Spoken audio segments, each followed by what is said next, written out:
Welcome to Raw Radio.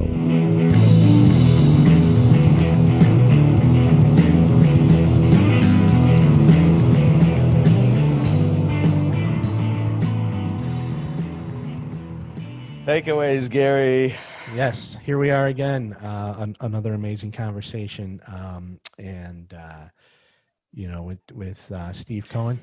Before we start on this, Uh-oh. were you excited about this episode? Because I you was- didn't say you were excited. I in the was beginning, so- I was excited, but somebody said that I'd say that at the beginning of every episode, so I pretended to not be as excited. I might have said thrilled. I don't know. But Steve Cohen. Steve Cohen, Olympic about that? coach, world champion coach, Olympic player, all in judo. And what an amazing story he has. Started as, I believe, a 5-year-old kid in 1960 at the local YMCA on the far northwest side of Chicago. And then he moved on to the Uptown neighborhood, which he spoke finally of. I remember the Uptown neighborhood back then. It was. I'm glad we didn't get into the Cubs. It was Sox a scary conversation. place. Oh, because why get into it? We know Cubs all the way. But we should get into what the takeaway was, and for me, it was coaching, and what an amazing coach Steve is, and what it takes to be a coach like that. Well, one of the best U.S. judo coaches Mm-hmm. of all times. As we are preparing for these episodes and as we are preparing for this conversation, what was very unique is that I couldn't find much information about Steve online. Doing my Right. research, I was actually kind of puzzled. Yeah.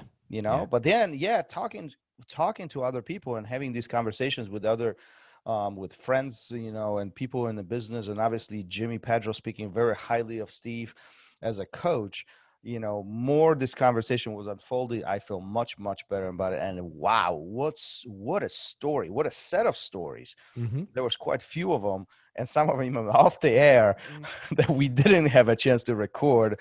But what a great personality. What were your thoughts on this?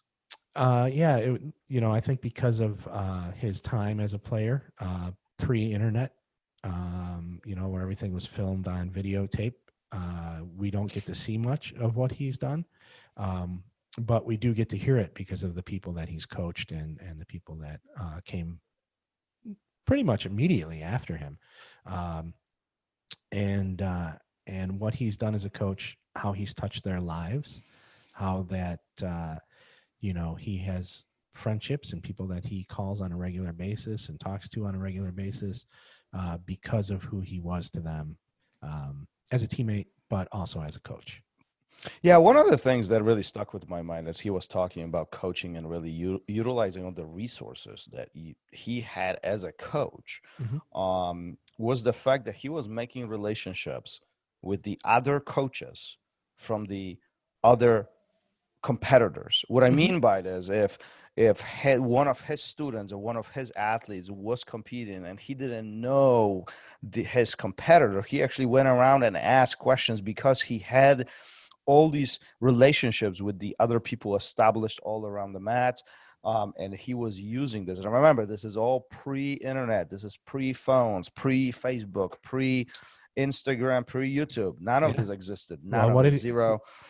What did he say he carried around from airport to airport?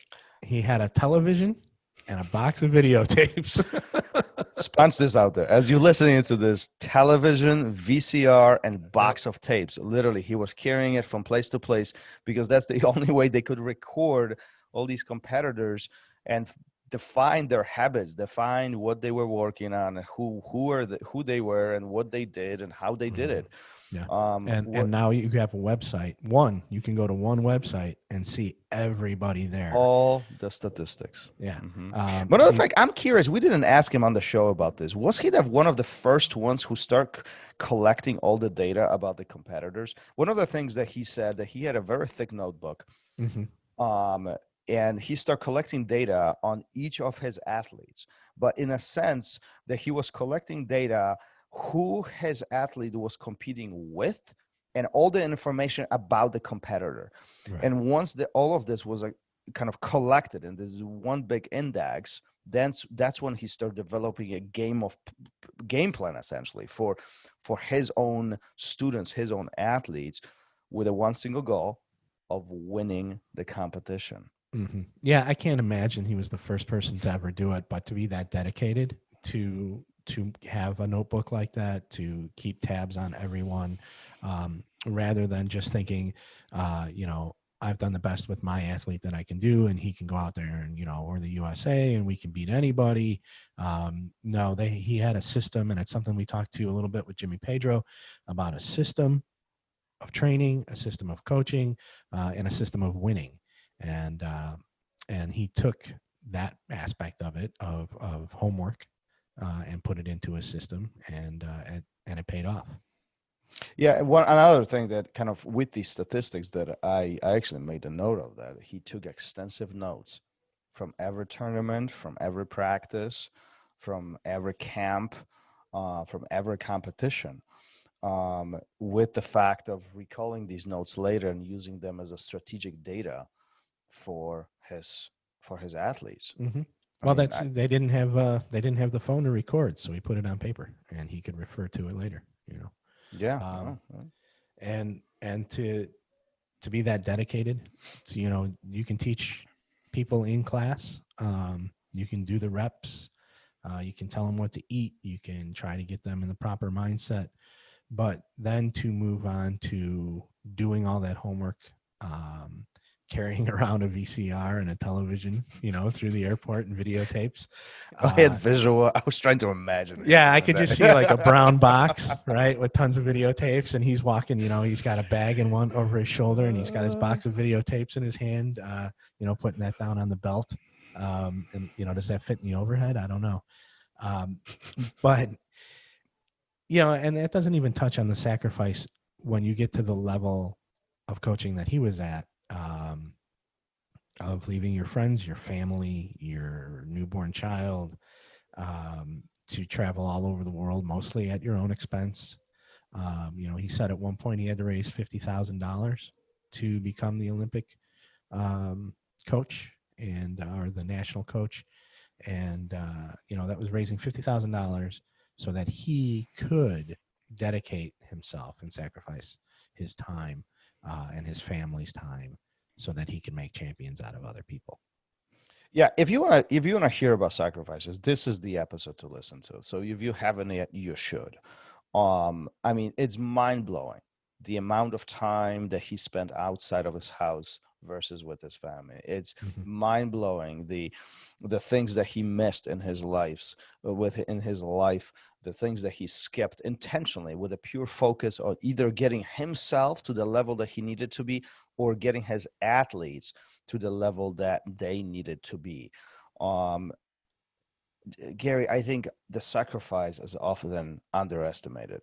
One, people in general don't know what it takes.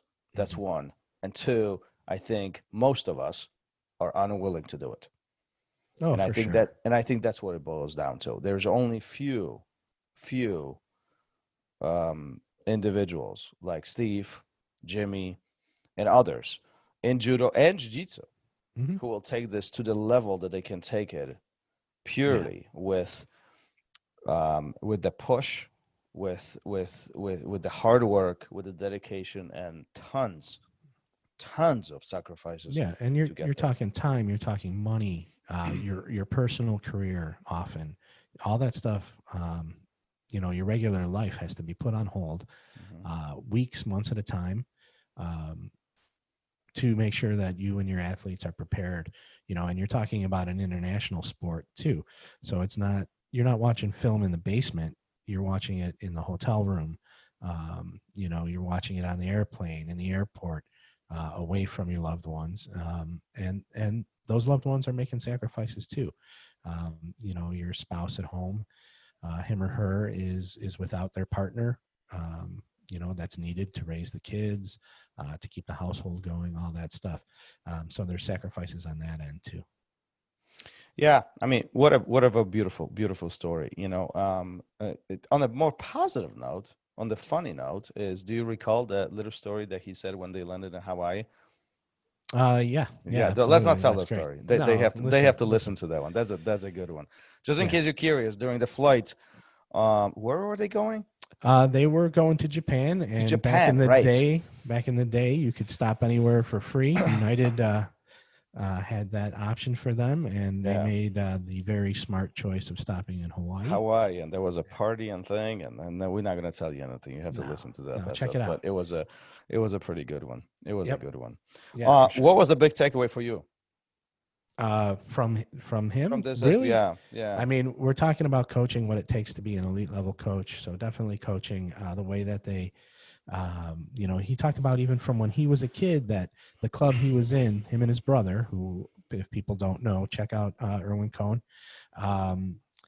their local coach, who was a brown belt at the time, knew he had taken these two little kids as far as they could go. And as that coach, he made, we're talking about sacrifice. He made the sacrifice of, hey, these are my two best students. I'm going to give them up. How many coaches would do that? Mm-hmm. And he passed them on to a bigger club with a better program, a bigger program. And then they started flourishing even more, right? So this coach put his ego aside to say, hey, I need somebody else to take these kids to their full potential. I think this is the unfortunate part of being an instructor, being a coach. Today, we find ourselves in these positions, and there's many, many, many coaches out there who are unwilling to give up their control with the thought that their student could benefit, could grow, mm-hmm. could get better under somebody else's supervision, under somebody else's guidance. And I think it's such a shame, because it's not about you. It's not about you as a coach. It's about that athlete, that student, that person. Can they grow? Can you take them to the next level? And if the answer is no, why hold them back? Right. Yeah. Why hold put your them ego back? aside. He talked about a coach that he knows that, coaches the 5, 6, 7-year-olds, and that's his skill set. And Steve said that he couldn't coach those kids the way that this person does, and he knows that. And they have a great relationship. And this person, when it's time, passes these kids off to a coach who can help them develop at the older ages. He's just got a knack for it. I think people need to understand themselves a little bit more, put their egos aside and say, hey, I've taken them as far as they can go. Let somebody else take them the rest of the way, or just a few years down the line, and then somebody else has to come in at that point and take them, further down the line. He talked about, the relationships that these coaches have in international tournaments, where they're talking to each other, they're passing information back and forth, and it seems like at that point, these people all understand that it's not so much about them as it is the players. I couldn't agree more. There you go. Let's wrap this up. All right. On to the next one.